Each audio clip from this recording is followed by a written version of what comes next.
नमस्कार माझ्या लाडक्या बहिणींनो, संगीता सिल्क साडी सासवड मध्ये बघा आज बँगलोरचं सुंदर असे कलेक्शन घेऊन आलं तुमच्यासाठी.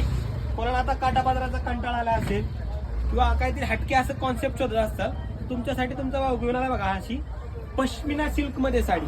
ह्याच्या साडीचं सिल्क असणार आहे बहिणींनो, ते पश्मिना सिल्क असणार आहे. साडीचे काठ पाहून घ्या, एकदम सुंदर आणि एकदम सॉफ्ट सिल्क फॅब्रिक साडी असणार आहे. कोणाला काठपदरापासून हटके कॉन्सेप्ट हवा असेल तर लवकरात लवकर संगीता सिल्क साडीला व्हिजिट करा. सुंदर पश्मिना सिल्क साडीचं शॉपिंग करा. ह्याचा पदर पण पाहून घ्या बहिणींनो, एकदम छान गोंडे पदर केलेला असणार आहे. ब्लाउज पीस पण बघून घ्या, प्लेन ब्लाउज आणि काठ राहतील साडीला. सिल्क एकदम वेगळा राहणार आहे बहिणींनो, ह्याचं पश्मिना सिल्क असणार आहे. तर लवकरात लवकर संगीता सिल्क साडीला व्हिजिट करा आणि सुंदर साड्यांचं शॉपिंग करा. धन्यवाद. तेरी तस्वीर है निगाहों में, दूर तक रोशनी है.